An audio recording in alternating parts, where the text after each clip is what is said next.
Hey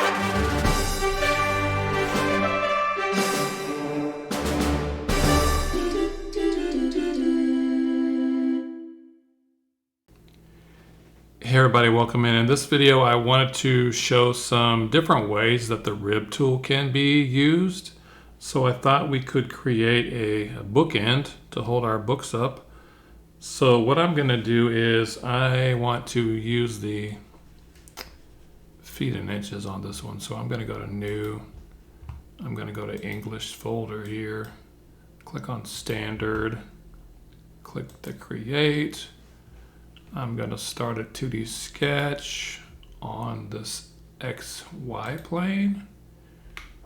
And so what I'm going to do here, I could use the lines tools to kind of draw like an L shape, but I'm going to use the rectangle tool just to be different. So rectangle 2-point. I'm going to start at the origin here, kind of drag over to the right and up. So I want this to be the thickness of our bookend to be 1/2 of an inch. So I'm going to type in 0.5, press the tab key, and then the height I'm going to make that 8 inches. So I'm going to type in 8, press the tab key, press enter, zoom out a little bit, and then what I'm going to do is I'm going to create another rectangle using the 2-point option. I'm going to start this one on this kind of bottom right corner of the original rectangle we made, kind of drag it out and up. I want this leg to be 4 inches. So I'm going to type in 4, hit the tab key. Again, I want the thickness to be 1/2 inch, so I'm going to type in 0.5, press the tab key, then press enter. I'm going to right click, hit OK. So our sketch is fully constrained. I could trim that little piece off, but I'm just going to leave it like it is. So we have 2 rectangles. I'm going to finish my sketch, zoom out a little bit. So I'm going to go up to the extrude. And what I want to do is this is kind of important, I think, for the direction. Usually I do it to the front or the back, but in this one I'm going to make the extrude direction be symmetric. So this third option here. And then for the distance, I'm going to make this, what do I want to make this? 5 inches. Now notice when I did that, it didn't select any extrusions for me. So because I have 2 different options that it could pick from, it doesn't know which one I want. So I'm going to select inside both of these rectangles 1 and 2, and notice it extruded it an equal amount in both directions to where it's a total of 5 for my distance. I'm going to hit OK, and then what I'm going to do is I'm going to go up to my origin in my browser, click the little plus sign next to it, and I'm going to look for the XY plane. I'm going to right click that and turn on the visibility here. I'm just going to click visibility, because I want my next sketch to be on this plane.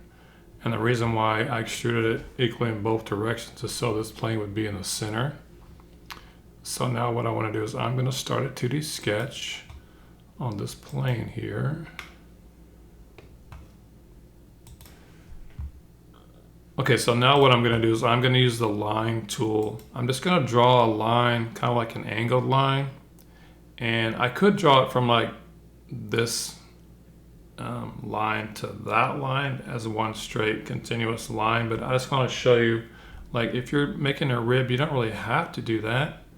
I can just kind of draw it short, but you want to make sure, if I draw this angled line, just kind of eyeballing it, right click, hit OK. So just make sure that your line, if you extend your line, it's going to hit this vertical line. If I extend this side, it's going to hit that horizontal side. You don't want it to kind of like be kind of extending out into space. But anyway, and I just kind of randomly drew that angled line. I didn't add any dimensions to it, just to kind of show you what the rib tool can do. So what I want to do now is I'm going to finish my sketch, and I'm going to click on the rib under the Create panel, And there's a couple of ways that I could do this, and I'll show you both. So the first thing that I want to do is I am going to click on where it says parallel to sketch plane. And then I'm going to select direction 1. For the thickness up here, I'm going to make this 0.5.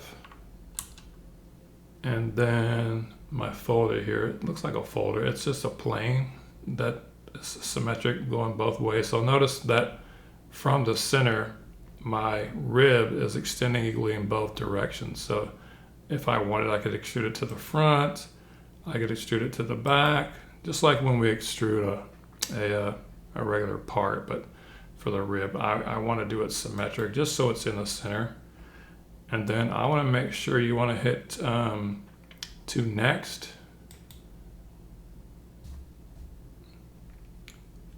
And so what that does is, notice that when we drew our line here, it wasn't all the way to the end, but when we go to next, it's gonna kind of extend this rib out to where it hits something in both directions. So what we have here, we kind of have like a, I don't know, it looks like a 30, 60, 90 drafting triangle, but it's kind of a support that kind of holds up our bookend. So that's one way that you could do it.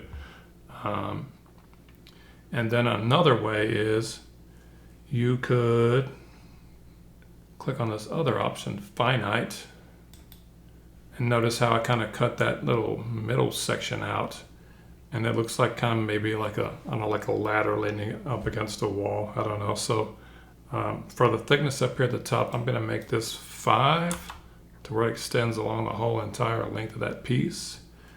And then down here at the bottom, it gives me this extent option, so I can make this 0.5 to give that a little bit of thickness there, and then hit OK there. So that's two different ways that you can use that.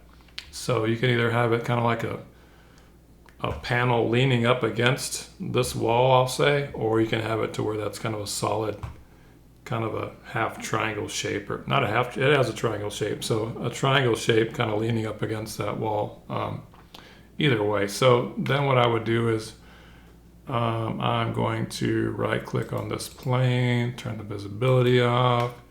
You can go up to default here. I'm going to make sure I'm in Autodesk Material Library just because that's the one I like to use. And then all the way at the bottom, I'm going to add like a yellow pine stain, dark medium gloss to it.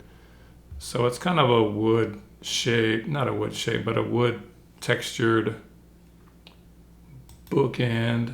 We can look at it from different angles. So it's not really that fancy, but that's kind of the way that you can use the rib tool. So what I want to do is I am going to save it. You can change the view style if you want, add some shadows, reflections. We can add a ground plane. I don't really want to do that. So for the lighting, I'm going to go to photo booth just to kind of make it look more fancier. But yeah, so that's one way that you can use the rib tool. I'll show you in the next video another way that you can use the rib tool, but it kind of comes in handy sometimes. So notice we kind of created that just with like a line. We didn't even have to actually create that. So I hope that helps. Hope that I explained a little bit about the rib tool. You're definitely going to see that a question similar to this on the Autodesk Inventor Certified User Exam. There always seems to be a question about creating a rib like that. So make sure you kind of know how to do that. And if you have any questions, hit me up in the comments. All right, peace out.